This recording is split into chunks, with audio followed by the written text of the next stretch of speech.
Welcome to the 2-month review, the weekly podcast brought to you by Open Letter and 3%, in which we take a giant book, break it down bit by bit, section by section, analyze it, discuss it, make jokes, have fun. I'm Chad Post from Open Letter Books, joined as always by Brian Wood, author of Joytime Killbox. And, well, I say joined always, but it's been a couple weeks. Welcome back. Yeah, good to be back. Nice to know you still have the yips when it comes to doing a good intro. So I know. Pure yips all the way, man. You're like a pitcher throwing to first base. You know, you never know what you're going to get. I hope it's on target. Could go anywhere. No, this is all a reference to anyone who's not familiar to the Cardinals fucking up last night, pretty hardcore, with the easy grounder back to the pitcher being thrown into the stands, basically. But what's funny is that the other podcast, the 3% podcast, we did a whole baseball episode in which we never referenced literature and translation at all, or publishing at all. It was only everyone's favorite baseball books. And one of mine was the phenomenon about the yips on the pitch that changed his life for Rick Ankiel, who I don't know if you remember, but in 2000, he was pitching the opening game against the Braves in the playoffs, pitched well for 2 innings, and then never threw another strike in the major leagues again. Like, just lost it. 1,000% lost it. So, like, it of course all comes full circle right away. I can't do intros. Everything's how it should be. No, I'm good. I'm on Pacific Standard Time. I'm in the Bay Area right now. Are you still in Latvia? Yep, still till the end of the month. Okay, you should get out of there before Russia invades. So. It'll make life interesting. Roll the dice a little bit, Yeah, so it's 8:00 a.m. where I am. What's the time where you are? 6 p.m. 6 p.m. Weird how time works like that, huh? 10 hours. Well, the other day when we were going to record this podcast, the baseball podcast, we talked about doing it on the 4th of July.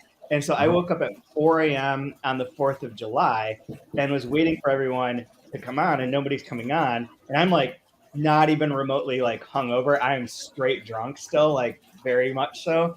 And I'm texting them like, where are you? And they're like, it's tomorrow, man. It's 4th of July, our time, 5th of July, your time. And it's like, oh my God, I can't even. I'm a mess. Yeah, it's kind of like this book, fragmented, jumping around time. Not sure where I am, if my memories are correct or not, but here we go anyways, right? Yeah, the memory thing's intense. So we're talking this season about The Remembered Part by Rodrigo Frazan, the 3rd book in the trilogy. We've done The Invented Part and The Dream Part in the past. And today in particular, we're going over pages 421 through 490. Oh, did yours break apart? I had to. I was traveling with it, and it was too bulky, so I had to put it in my briefcase. But it splits nicely right here at part 2. So if you do have it, this is a great place to break the book. It's like a new version of like the ebook. Instead of having a Kindle size, you just have a half size. Yeah, it works great. Meanwhile, I'm trying to figure out if we can print all 3 into one biblical size volume. And you're like, one tome, that'd be great. That's what I did to my 2666 galley. I don't remember this from that season, but I tore it into pieces because it was too unwieldy and it was all jacked up anyways. But yeah, so up to 490. Up to 490. So it's been a couple of weeks. Do you have any like comments or statements? I don't know if you've listened to any of the episodes, probably not, but like anything that you try to talk about from the beginning of part 2 onwards, because I think that's where that was the last time you were on, was up to the end of part 1. Yeah, that was a weird noise. I was fascinated with the idea of fragments and fragmentary work, which I thought, I'm not sure how much you guys discussed that or not on the shows. Not much. And in particular, like I was really delighted to see. I think there was 2 or 3 references to Fleetwood Mac Tusk, the Tusk album. Most people enjoy Rumors. It's a very whole album. It makes sense start to finish. It's kind of got the same vibe, like super kind of campy, and it's the stuff everybody likes. Yep. And then you get to Tusk, and it is just a mess. Like, it's an absolute. This album makes no sense. Track 1 to 2 to 3 to 4, like it's all over the place. And it's like this, it's a band that's breaking up, but somehow sticking together because financially it makes a lot of sense. And it's almost like everybody sits in their own room and goes, well, this is what I'm bringing to the project. And here's my Lindsey Buckingham song. And then Stevie Nicks has her song. And then, and then the pianist has her song. And none of them make sense. They're stitched together and it doesn't make any sense. And it's beautiful. It's a great album. It's probably my favorite Fleetwood Mac piece is Tusk. And like, I really like this idea of like being fragmented in shards and just kind of this weird zombie porcupine with glass shards coming out of it, rolling down the. That really ties into this section because the part about Hey Uncle Walrus and the Beatles recording the Beatles album. I do the same thing. It's Uncle Hey Walrus. Uncle Hey Walrus. And I keep saying Hey Uncle Walrus in my mind as I'm reading it. I don't know why.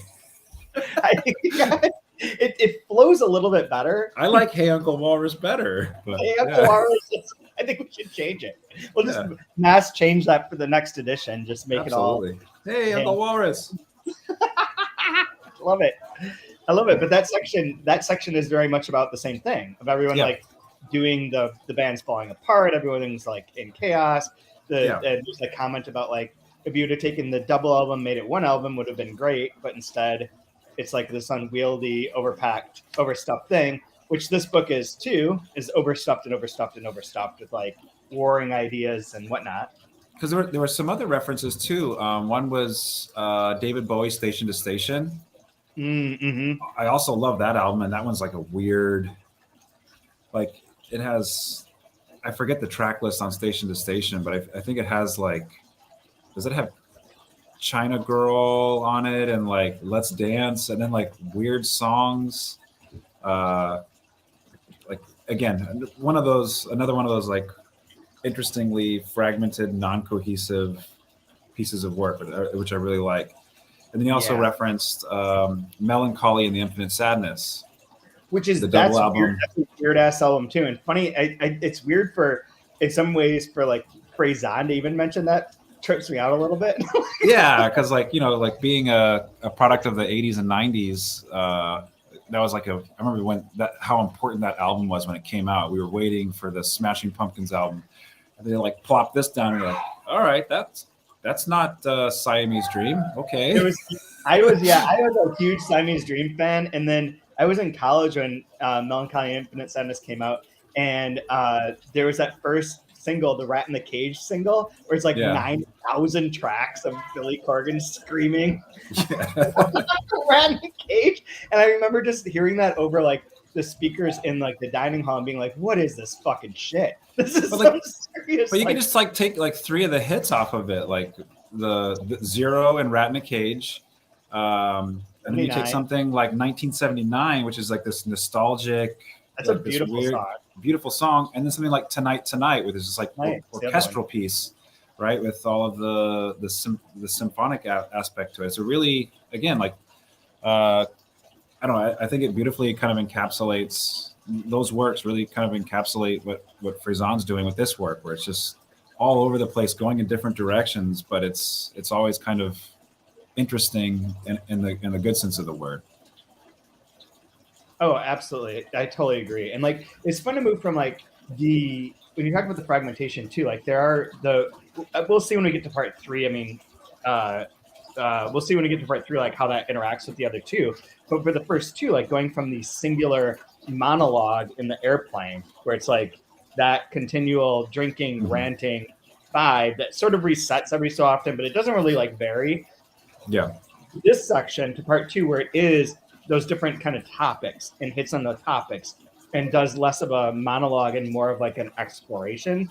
Make it feel like those 2 things put together are fragmented too, or like the difference between the 2 albums of like the concrete, smooth, singular vision, and then the other one.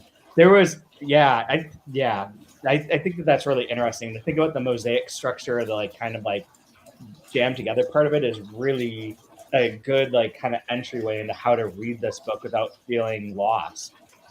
Oh, I was so wrong on Station to Station, by the way. I'm looking at the track list. There's but it has Station to Station, Strange Song, but then it has like Golden Years, right? Golden like Years that, is such a great song too. It's such a weird one. Yeah. but it's like that white boy soul style, Yep. right? That he's really good at, and it's really weird because it's I always feel like Station to Station is kind of where it starts to go into that more electronic style of David Bowie. So it's like that weird kind of, at the seam of two things coming together. Yeah, absolutely.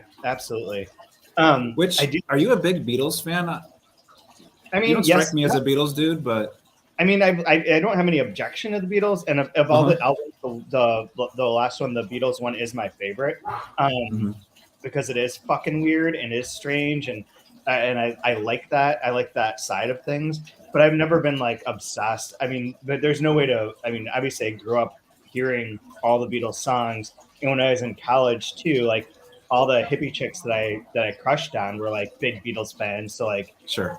Is inundated, but in a way that was also like a put off. Because we're like, yeah, okay.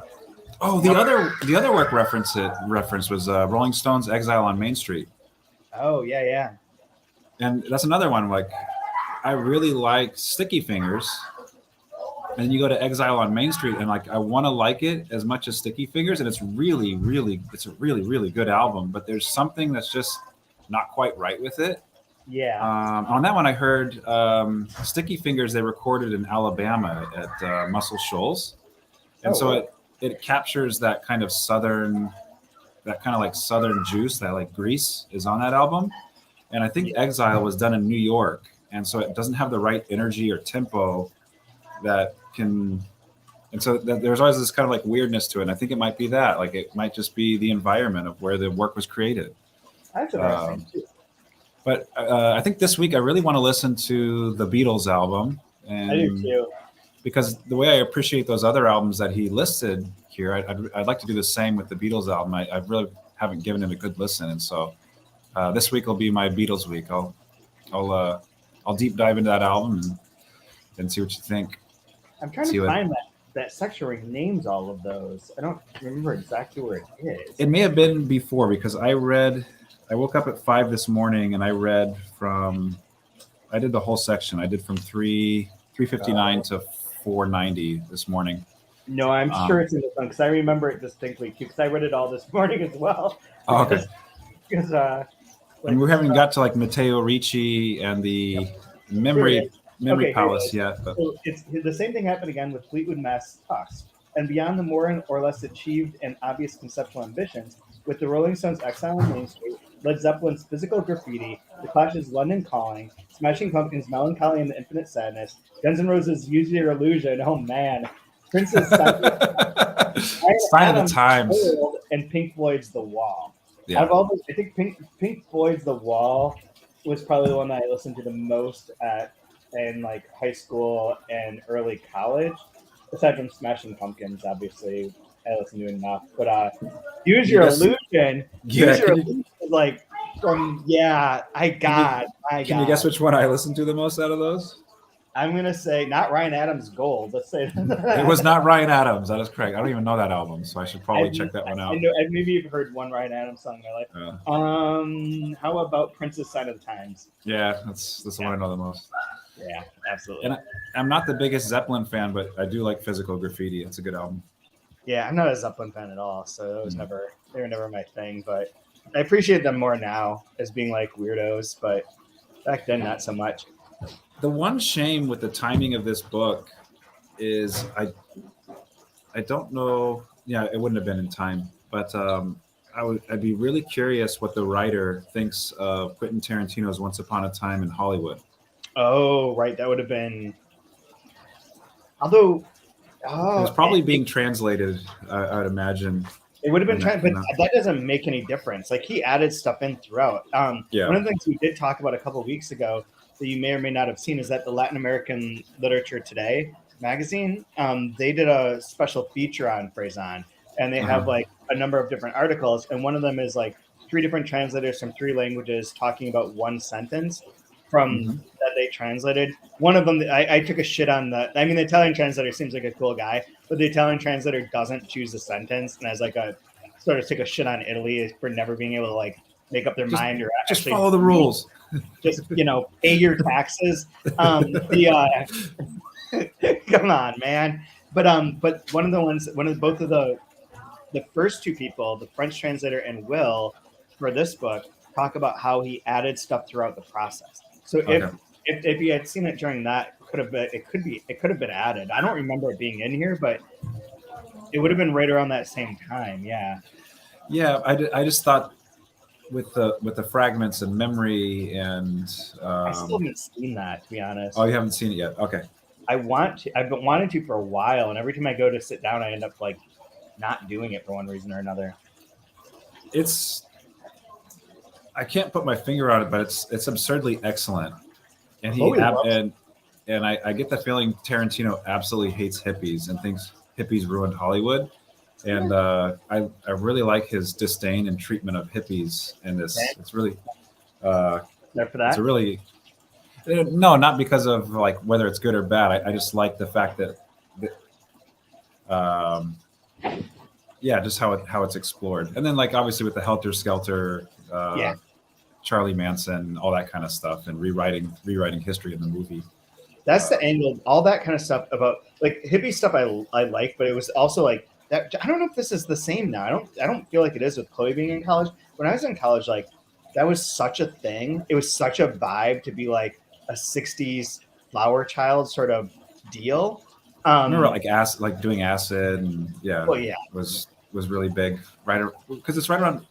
I know we're like slightly off with our times of high school and college, but I know like as I was in the middle graduating high school out here, like the rave culture was really big, and that had ecstasy, which kind of transitioned to being like a chiller vibe, and so and less electronic, and let's get more acoustic and hallucinogenic. Like those two camps were kind of on the fringe together.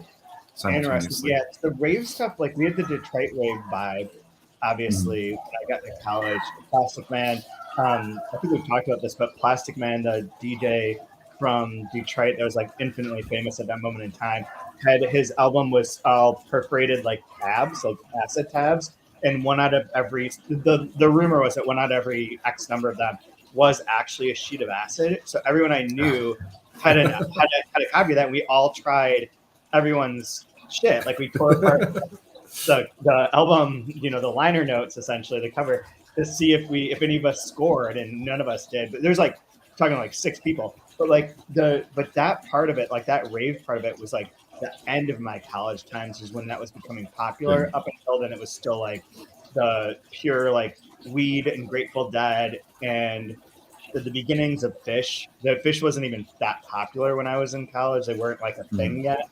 They were like underground. But then it was like that, and then the grunge stuff was simultaneous. Yeah. And then it sort of faded out. So it's like a little bit like at a weird point, I guess. But yeah, it's interesting. The thing that I think is really curious about this particular section and about this whole book now, that's like a weird danger of being contemporary. So adding in all the older references that are talked about, even the melancholy and even Ryan Adams, like those are established enough at this point in time that they're not going to be like Kylo Ren. Yeah, Kylo Ren's a bit whatever. But Twitter is actually a problem. Like because Twitter is imploding so fast, and like everything like this week in particular, like it's all threads now, baby. It's all threads. It's all threads and Blue Sky, and like and but seriously, like that. Well, it's funny. I'm not on Twitter anymore, and when you guys send me tweets, like not being able to look at them, I thought like, oh, that's weird. And then I started reading the articles about, oh yeah, this is Elon Musk destroying it. Okay, I see them anymore, right? Yeah, I was unable to see anything. I just sent him as pictures. Yeah. Like that's crazy. I'm super frustrated by it because like it's the first time that I was really getting into like I've started. There's no reason you would know this. People listening may have remembered this from last week. But with 3% website, we're converting it into essentially like the new version of Delkey's Context magazine. And so there's been like articles and posts and excerpts all like every day for the past few weeks, including a number of things that I finally wrote for the first time in a while, including one that went up today on Juna Barnes's Rider, which is a book that's similar to this, is obsessed with list making and with like making the journey more important than the information and the sort of like add on. I have something more to say about that in a minute. But that piece came out today on like this new series of like reading the Delkey Archive books and sort of talking about them, and I can't promote it. Like the ways that became used to promoting things was through Twitter, and we had like a good follow, and now it's just like zero. Like it's like a fart in the wind. You gotta get on the gram, buddy. Start doing some stories on the gram. Okay? I did. I'm trying to learn how to do that, but I'm old, and so I don't understand. One time I tried to put a song and some sort of like fucking thing on it, and it became all glittery and just started flashing like you were having a seizure. And everyone was like, "What did you do?" I was like, "I'm never trying this again." But I did start trying to make those. I figured out how to make an audio. I got an app that'll make an audio. I'll take a clip of this and help post that. I'm going to clip this, in fact, where we're talking about making the clip so that people can see, then link to this. So yeah, I'm getting on there, but like, you're such a boomer. You're such a boomer. You're such a boomer, man. Jeez. So old, so goddamn old. It's the worst. It's truly the worst. But that blowing up is super funny because it seems to me like it is like one of the things that you run that risk where like Twitter will always be like pertinent as like a cultural icon or cultural like moment. But I could see in like 5 years that nobody knows the fuck that is, or they're not like using it and just being like, well, you know, I don't, whatever. Like you see sometimes like references to like early cell phone stuff, like your 5 friends, my friends and family, or your like those sort of like weird opening kind of promotions that existed. They're just not. Nobody knows what you're talking about anymore. I'm not too worried about it though, because it's so. With this one, I mean, there's so much stuff thrown against the wall. Most of it'll stick. And the stuff that slides down to the floor, it's kind of whatever. I mean, I guess there's a curious thing too. Like if Twitter is being used as sort of the reference point for why people don't read well, like that they read in short and in brief, and while they're in the bathroom, they don't read books, they read Twitter. Like that sort of angle, like depending on what comes next and what happens, like I can't imagine it's going to get better. It's not like people's like are going to increase to being able to read and wanting to read longer, more complex works. It'll be something else that's stupid, but it is interesting that that's being used as a very specific sort of marker of a not intelligence per se, but of like an approach to words, an approach to reading, and that's interesting. I think the way that you need to do this and the way that people should be reading is you give a very short inspirational clip. It could be you holding your camera in front of the mirror, but just whatever you're saying, it needs to be highlighted as you're saying it, like a kind of like stylized subtitles. I don't know, but that's the way it's done. And then when you have an important word, that's the one that has a little glitter on it, right? Every now and then. So it recaptures the attention. Even better if it had a bouncing ball that went across them. Yeah, come on. Now you're dating yourself. And like a hammer guy digging in progress. This tweet I gotta tell you, like I'm watching after my father. He's sick, and as he's slowly losing his mind, he's for whatever reason he's gone to this like cave of his mind where he just wants to watch westerns, the TV, those old serial TV westerns. So I've been watching a lot of like Cheyenne and Gunsmoke and all of it's. Those are so bad, they're great. And there's like every star you could ever imagine, like has some cameo on one of these old westerns. Was like, there's Richard Dreyfuss. Okay, I didn't know he was in this. But like you're dating yourself to like that time where they actually had you could see the piece of wire and they were bouncing the ball on it because they didn't have the graphics yet for it. I do remember watching that stuff. That's exactly what I'm thinking of. That's interesting. There's the section in here that I think is rather disturbing and relates to what you just said is the sections where it lists all the different types of amnesia and of memory loss. Yeah. I hit that and was like, oh God, this is dark. Yeah. Dark. I like too just like the parts of the like how unreliable memory is and how that's where home is for us as well. And then obviously like it ties in perfectly with Nabokov because it's like the displacement and the fondness of memory. And like, obviously if you read Speak Memory that, you can kind of we've all gathered that. But and then the way that the writer is talking about his parents and we go back to the drowning, and I totally forgot about the invasion of the shopping mall episode with the parents, and that the writer had lost his parents, which makes Uncle K. Walrus such an important figure. Yep. So that was a good refresher because I lost that memory from however many years ago reading this. I mean, Patrick was on with me last week, and he just reread both. He's finished all of them, but he reread Invented and Dreamed for like the fourth and third time or whatever, and still was like, I don't remember where things are with together. But you're talking about Cheyenne and the Western, so there's a bit on 469. To the genius minds devastated by the end of their lives of Iris Murdoch and Saul Bellow, forgetting everything they'd read and written and concentrating her on constantly watching Teletubbies and him on Pirates of the Caribbean over and over again until the end, floating in that, according to Murdoch, dark and boring place. Which I don't know if that's true, but that's wild. Like Iris Murdoch watching Teletubbies repetitively is like... Oh, but it's like just completely brainless when we're watching this stuff. And I guess that's kind of, where you need to be at sometime. What do you think is the Nabokov stuff makes sense? I thought, this section talked about hopscotch. I know you had published a translation of hopscotch, correct? No, that's Street Press. But I love hopscotch. I love that book, and he says that he's never read it. Yeah, he doesn't really care. It's in that. But I think when I've talked to Rodrigo, who's obviously not the writer, but whatever. Yeah. If it was his stepfather or someone was like the publisher of Cortázar, and Cortázar was like around in his life. So I think it's like a little bit more like, oh, that's like a guy that I know, less of like you know what I mean? Like if you knew like someone who's like, oh, this big figure in that way, it's like, it's just like, it was just like Joe. It was Julio. Julio's hanging out with us, Like he's not like as important, but yeah, that is in the. I know that was in there, but I get the Nabokov thing makes sense. What do you think is the reason to keep going back to Space Odyssey, 2001: Space Odyssey? Yeah, I mean, because it keeps coming back in every section, and it's almost like it's the black hole that everything is like. It's like this heavy weight in the center of everything.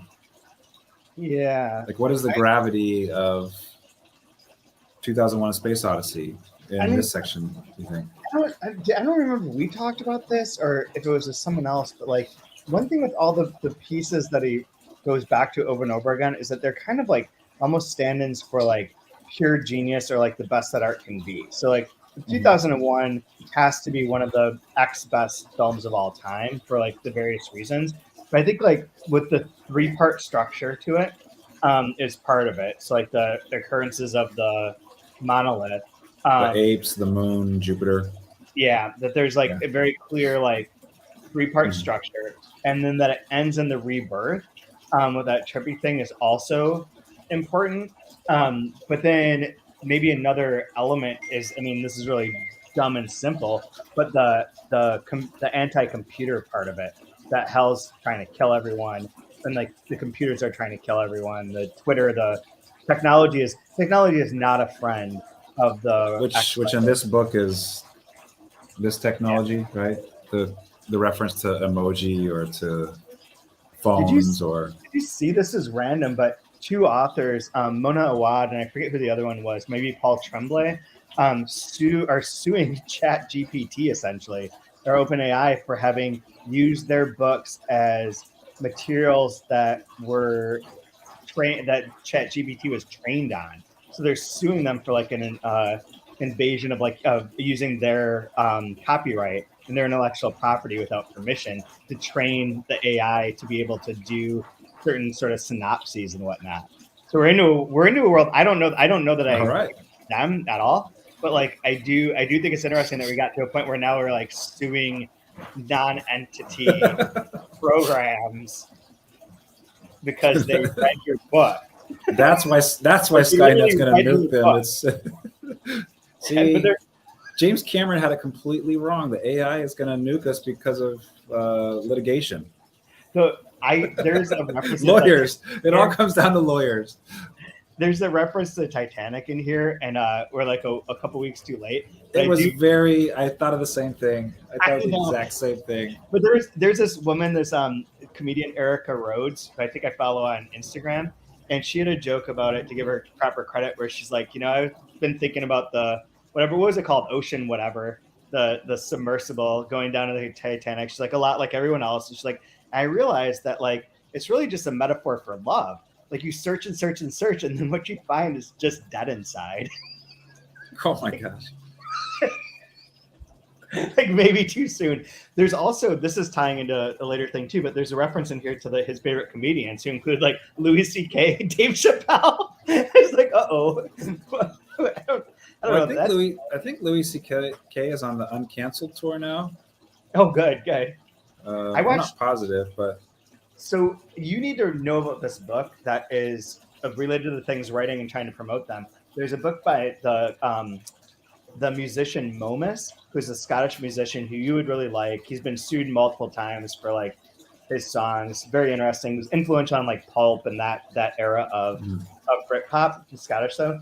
And he wrote a number of novels, but his first novel, Delkey published, and it's called The Book of Jokes.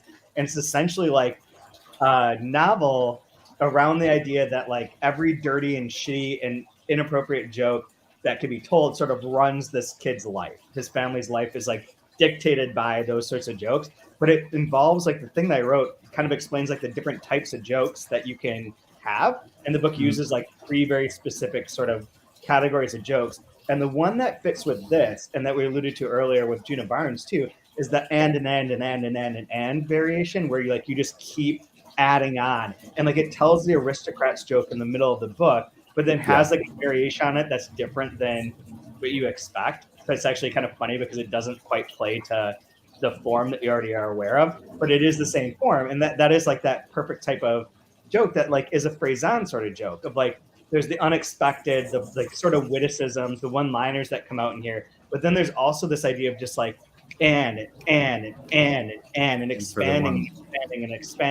expanding. And then like you have kind of a punchline, but the punchline is not the point. The point is that like overblowingness aspect to it. Have you heard the Norm Macdonald joke? I think it's just called Dirty Johnny. Probably, but it's not ringing a bell right now. It's the same setup. It's a similar setup to the Aristocrats joke, where it's just the longer the story is, it makes the punchline better. Yeah. I won't give it away, but just if on YouTube, if you do Norm Macdonald, Dirty Johnny, it's a really, really good joke. It's one of my favorite jokes. The one that I included was the horse's ass joke. These are all, now we're getting into like esoterica, but the other absurd joke esoterica. But one of the things that was funny after writing this is last night we watched the new Tom Segura Netflix special called Sledgehammer. And it employs all 3 types that I talked about throughout it exactly the same way that I described, like how you structure these sort of like acts and these bits. And it's so interesting. It's why I really like that sort of comedy and comedy in general, is that there are certain ways that you can see the structure of it and how everything kind of fits pieces together and how it works and how it is sort of, memorized is the part that's in here where it's talking about comedians act as if they're just riffing, but everything's down to the beats.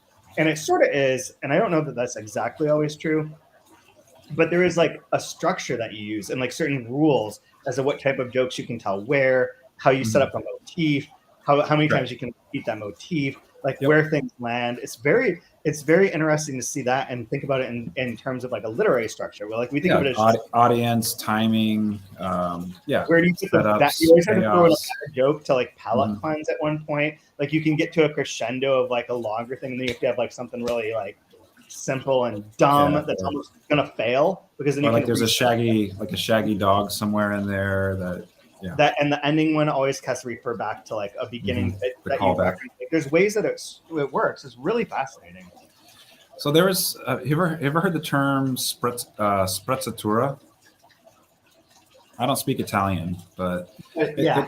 it reminds me of that idea of sprezzatura, where it was a book where he's trying to tell like young nobles how to act or how to behave. And sprezzatura was this idea of you spend about an hour in the mirror tying your tie. And you meticulously spend all this time to tie this tie to make it look like you did it really fast, like you just woke up and put it on really quick. And Yeah. it's this idea of effortless grace. Like, Sort of oh, like I me just untying, for anyone watching, me yeah, undoing yeah. these headphones of Alex's that are all knotted up.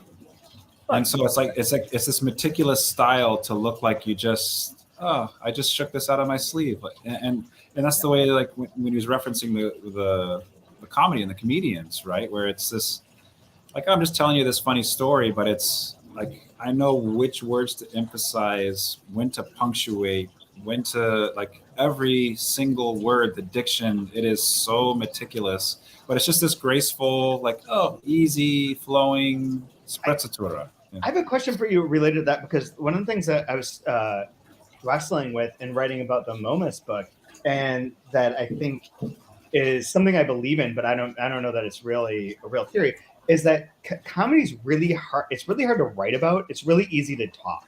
Like I have no problem getting on like a riff in a place and finding like your bits and getting those rhythms. But then when you write it, it's so much harder. But like it's even harder to like write about it. Like why is it like anytime you start putting it into like written word, it's just like dies. So much that dies on the page. Like why was that funny? Oh, because of X, Y, and Z, and you can explain it. But if you say it, it's funnier. But if you write it, it's always just like, okay, cool. Mm-hmm. I don't know. That's what I found. But you write comedy, you write humorous stories and fiction. Mm-hmm. I'm curious, like, what your vibe on that is. Do you find it like difficult? Do you have challenges with that? What is your? I don't have challenges writing it, but I do editing it.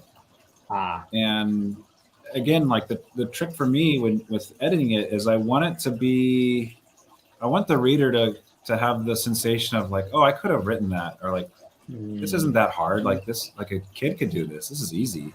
Yeah. Right. And it's and it's that same idea of like, to write a really simple, easy sentence that anybody can read and anybody can get is really hard to do. It requires a lot of pruning and a lot of effort to make it seem very casual. And it's that same idea of like I want it to seem very graceful and effortless, but it requires, I'm not good enough as a writer to just kind of shake it out of my sleeve like that. It's a lot of work. And so for me, it's like getting it down's not so hard, but it's that like really painful editing process to make it seem just casual and effortless. Mm-hmm, mm-hmm. But I think for me and for my style, that's what works. I think that's what works best for it to engage with the reader best. Right. I don't know, less than engaging with the reader. It's just how I would want to tell a story. So maybe it's just more for me, but yeah. Interesting. The other part of this section up to 490 that, I mean, it's kind of in a way like we look at the section that you read, there is like bookends of one being the memory palace idea, which if anyone hasn't read, I would recommend it, is Martin Riker has a new novel that came out earlier this year called The Guest Lecture. That's basically a woman is going to give a lecture, and the night before she's trying to like think through it and uses it's not this Matteo Ricci system exactly, but it's the same thing of like, you can remember where your points are by walking through the house and like, keeping your memories in those certain areas. The novel is really interesting and really good. And to see it pop up in here in this way was interesting too, because I can't do that.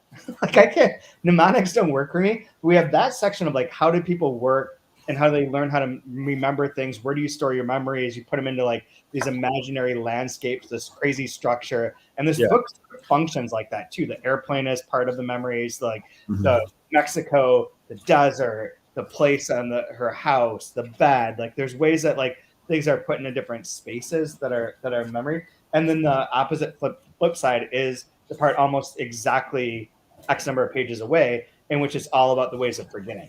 and the ways that we misremember. Which I think one of the more interesting lines in that is the part where it's like, well, why does anyone pay for these studies? Because like, of course we make shit up. Like our memories are, we would always choose to make a better narrative than what actually happened. Like the idea of like finding out that you use elements from the present and remembering the past and altering like your memories is just like duh, and or obviously. Like why would you not do that?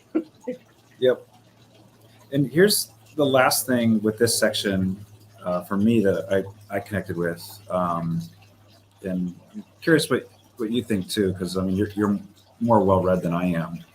But when I'm thinking about Pink Floyd, and when I'm thinking about Stanley Kubrick, and when I'm thinking about Vladimir Nabokov, I kind of went back to when it talked about at the base level, you have stories that are just like human interest, and then like the next level up would be stories or things that uncover some sort of truth or some kind of beauty in that human interest. And then I'm paraphrasing and getting a little bit wrong, but I'm close. Yeah. And then the top level, at least what Nabokov thought, the top level is style. Yeah, we talked about that a bit in relation to his questions too last week. Mm-hmm. And so then when you're looking at all of these different references, like you hear the opening guitar part on Wish You Were Here, and it's like, oh yeah, it's David Gilmour. Like it's a style, like you drop dead know it. When you watch a Kubrick film, like his style, like you know it's him. When you read Nabokov, it's like, well, of course that's him. And then I feel like the Frazan trilogy, it's so freaking stylized that like it's on that level with those works that he's referencing. And I feel like there's a huge amount of attention that's on the line level that pays attention to a style, and it really is super stylized. What do you think about with style in terms of? This will go back to the thing I plugged earlier, but the thing that I just posted or that just went live on reading Juna Barnes's Rider is all about that exact thing, and about the style, like sort of how it functions, specifically as to like where your levels of information are. There's actually like yesterday I was reading too, as sort of half editing, half just reading for feedback, a new book that we're doing called Of Beasts and Fowls, which is a reference to Ulysses, by this author Pilar Adone, that Katie Whittemore has translated the first like 20 pages for. She's doing the whole book, but she did the first 20 pages now because they need it to like try and sell rights. And that book has a particular style to it that tied into what I was writing about with Rider, is to where like you on the first level have to have information. So this book has information, but where the information is and how that's either super condensed or it's like within a larger voice. Like with the Juna Barnes thing, the part that the first paragraph they use is a paragraph in which if you take the whole sentence, like a paragraph long sentence, you can cut out like 4 little bits, and those are the only 4 things you need. Those are the 4 pieces of information. And then the rest of it is the style, where it's like, oh, now I find the rhythm, now I see the joke, now I see the exaggeration, now I see like the vocabulary. And those books are both hard to translate and hard to edit, and I think are what make people frustrated to read or find it difficult to read, in contrast to like what we talk about with what you do with like your students, or with like a more traditional sort of conventional realistic novel, where you try and pare it down to like the information with like a voice. This is like the information is there, but it's not really the important part at all. Like it just has to be either condensed or be within there in some way. And I think that Nabokov did a lot of that, in which it's like and Frazan doesn't hear so much, where like the actual plot line of these books is like a paragraph. Like you could summarize it really simply. Like guy writes book. I mean, you could person grows up with a sister, crazy parents, they die, he becomes a writer, she becomes a writer, he becomes a failed writer, he goes to Mexico to find his missing son, his missing nephew, the end. But like all the little bits are just add-ons and add-ons and add-ons and story upon story. And it's within those that like he really does hit those rhythms, and hits that the list making, the idea of like how memory works, the idea to explore all that within like a very thin frame. That Momus book that I keep going back to too works that way, where there's like a plot line where like the narrator is in jail with a molester and a murderer, and they decide to escape and then commit the crimes that they were in jail for because they, were innocent, and they've already done the time, so they might as well do the crime sort of idea. But like that idea of them escaping is like the thinnest of like plots, in which then it just becomes one joke and one joke and one joke hanging off of that then creates like the more burly and burlesque style to it, I think. I love the idea of much more of style than plot, and much more of like form than function. In a lot of Well, ways. I think of all like the terrible books that you read and make me read, and they're all just hyper stylized, and there's no story. It's just more of the style. Report. Report is the perfect one. Yeah. But wait till like, we won't read it for this, but like Marguerite Young's Miss Mackintosh, My Darling would drive you insane because it's just never ending that. Like it's that to like the nth degree. That sort of, and it's not just maximalist, which is the shorthand we use, but there is something more of like how it toys with information and rhythm and kind of detail making that I think is really fascinating. And like I don't have a good smart explanation for it right now, but like no, but like again, the movies, the books, the albums that you keep returning to are the stylized ones. Yeah, right? Absolutely. Like Purple Rain's great, but if you like Prince, go to Sign of the Times. If you want, it's way more interesting. It's much more interesting. Or whatever. Interesting makes fun of saying interesting, which I always say because like sometimes it's just a good shorthand for like a lot of shit. Close Encounters of the Third Kind and Saving Private Ryan, like that's a good sci-fi film and a good action film, but you should probably watch 2001: A Space Odyssey and Apocalypse Now, or you should watch Full Metal Jacket. Like that. Those are much more interesting war films because they're super hyper stylized. There's a great essay that we published in Context ages ago from Curtis White about Saving Private Ryan and just taking a big shit on that movie as a whole, and it's one of the best. There's one time I used it in a class because the class like wrote like an introduction. I forget what the essay was that they wrote, and I was like, "You people don't know how to read. Like you don't know how to read. Like you don't understand how to treat a work as something more than just the information." And this is like one of the sort of what do you call it? Not lessons, but like not games, projects, whatever assignments I had for like the first day of class in the translation class involves them translating something that's not supposed to be translated. And in doing so, all they do is try and reduce it down to like, what does X mean? And it like ignores everything else that makes it a piece of literature or a piece of writing, like all the other bits to it. And like this class had done that with all their pieces where it's just like, here's what this is. It is a story about a woman going to the grocery store or whatever. And you're like, no, it's like not really about that. Like you missed the one part that was interesting last week that I think that I would like your take on too, was that on Ricardo Piglia's Last Reader, of the idea that like there's an essay by Adam Thirlwell where he talks about how like authors hate readers, basically. Like they hate them in their fiction. They're always wrong. And they're always like trying to create these like characters that people will believe in, but by believing in those characters, they're just like foolish and stupid readers and not getting what you're doing. Like there's like a real like animosity towards like a generalized reader. Wait, what? Oh, what's the movie with Rodney Dangerfield where he brings in Kurt Vonnegut to his English class? Oh shit! It's not the college one, is it? Oh, it's where he has to go back to college. And he's like a rich. Back to school. It might be called just Back to School. Yeah, it's. But where he literally brings Vonnegut into his American literature class, and Vonnegut explains what the book is, and the professor's like, "No, you're wrong." Yeah. Okay. All right. I guess I don't know. I mean, that's the other element of these three books in particular that that memory really plays into is memory is closely tied to time. And speaking of the Vonnegut and Slaughterhouse-Five of like where all times exist at once, and like the various references to quantum physics where like time is not as linear as we're taught it to be, and like things can coexist and probabilities and all that kind of shit.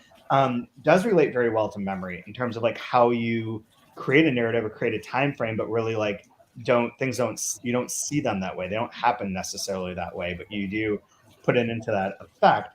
And I think that that's part of what like makes these books, quote unquote, as we keep going down the sort of like what makes difficult literature difficult, is the idea that like it's not just that information. It is like all of the information is there, but how do you play with it and pull out these strings and these threads, and how that creates like a better piece of art, a better way of inhabiting something than does simply saying like the author's parents died, he can no longer write sort of vibe. You got a line?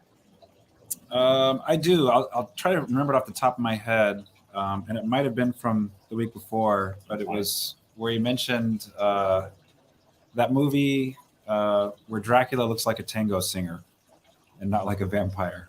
Oh, right. I love that line. And like that's the Dracula that all the costumes are based off of, right? Yeah. The pop culture Dracula is the tango singer with the little cross, sash pendant thing on the necklace. Yep. I love it. It's so funny. Dracula looks like a tango singer.